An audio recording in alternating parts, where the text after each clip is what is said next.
folks, welcome to Retro Reload. This is a review of the game Mighty Gunvolt Burst. It's a side-scrolling roguelike from Inti Creates, and it's kind of like a love letter to Mega Man, and I think for some, it's what we were all hoping Mighty Number 9 was going to be. It's available for $9 currently on both the Nintendo Switch and 3DS eShops, and the $9 package gets you 13 stages of side-scrolling goodness.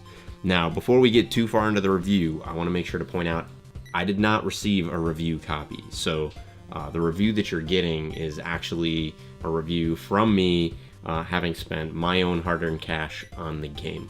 That said, overall really impressed with the package.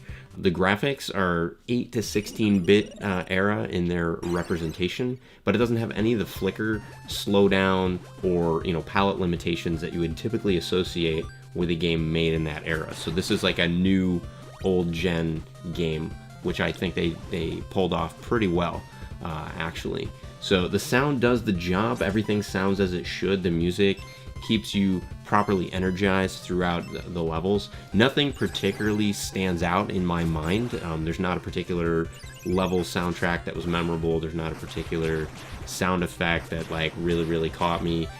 These aren't knocks against the game, but just to point out, everything feels as if it's supposed to be there. Everything looks and sounds as it should. It's just that nothing particularly stood out or grabbed me. As far as the gameplay goes, you start out incredibly underpowered, just like any other Mega Man or roguelike game like 20XX. The biggest difference between this game and, say, Mega Man is that you don't get power-ups simply for defeating bosses. In Mega Man games, you beat a boss, you get their power, and then you can use that power in upcoming stages. That's not how it works in Mighty Gunvolt Burst. The way that it actually works is you find upgrades hidden throughout the levels, and you also find CP, which we'll get to in a minute. But the upgrades that you find during the levels, you can't actually activate unless you have enough CP to actually activate them. So when you beat a level and you beat a boss, you have the option to choose either some pixel art, or you can choose CP, or you can choose an upgrade. My suggestion would be choose the CP up front as often as you can when you're beating the levels, because there's really no point to the upgrades until you actually have enough CP to activate them. Now the bright side is CP is a regenerable, replenishable resource. If you disable an upgrade, you get back the CP that upgrade costs, and you can apply it toward a different upgrade. What this means is that you're totally free to kind of explore the menuing system and to activate, deactivate whatever upgrades you want throughout the level. You can even save your upgrades as different presets, which you can toggle left and right while you're playing. This is really awesome, because there have been levels where maybe to get through the enemies requires one preset, but to get to a hidden item maybe requires a different preset, and you can change them on the fly. So I really like that. That said, there are some issues with this upgrade system. For one, it's not always obvious what the benefit is of activating the upgrade. I mean, some stuff is straightforward, like the spread shot or the homing missiles. That said, other stuff, it doesn't really make much sense. Like the effect that your guns have, I'm not really sure that enabling an effect, at least I didn't see when I was fighting bosses, that simply enabling an effect made it any more or less powerful. It just kind of changed the way that the projectile looked, or the way that it behaved slightly. So there's a lot of things in the menu that seem to be more cosmetic than anything, but they cost a lot of CP points for that cosmetic change. Later on, as you gather enough items, the different effects do tend to spread out and have different abilities. Not all of them can home as well, or spread as well, or shoot as fast. But a lot of that's not immediately apparent when you're first playing through the game and you're starting with the basic level of these abilities. So my biggest nitpick is that by the time you've beaten the game, you finally start having enough CP and enough abilities to where you really figure out what the menuing system is for.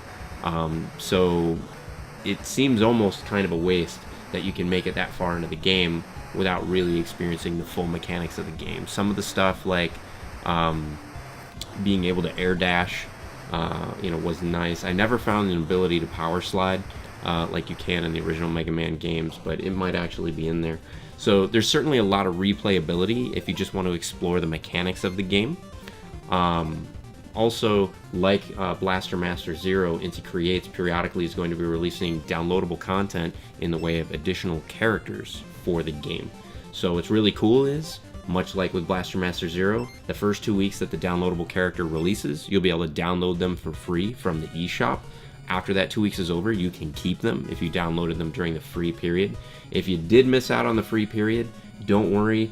The characters are really affordable at only $2 a pop.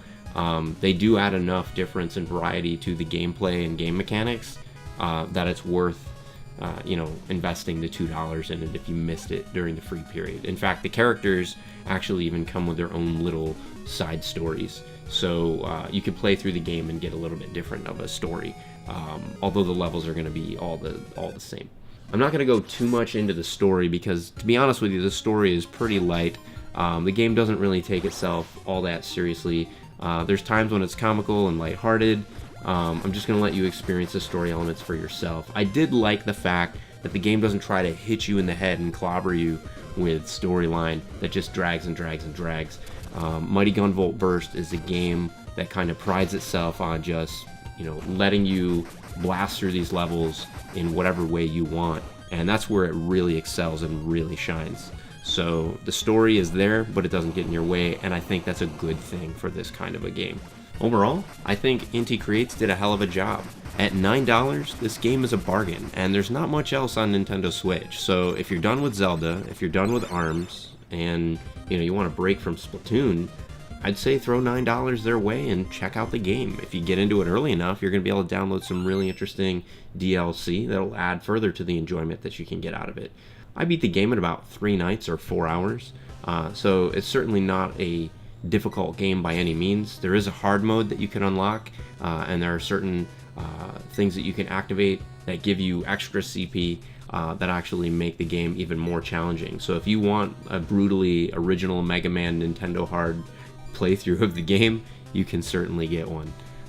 So I say, if you like roguelikes, you like side-scrolling games, if Mega Man is your thing, check out this game. I think you'll really enjoy it.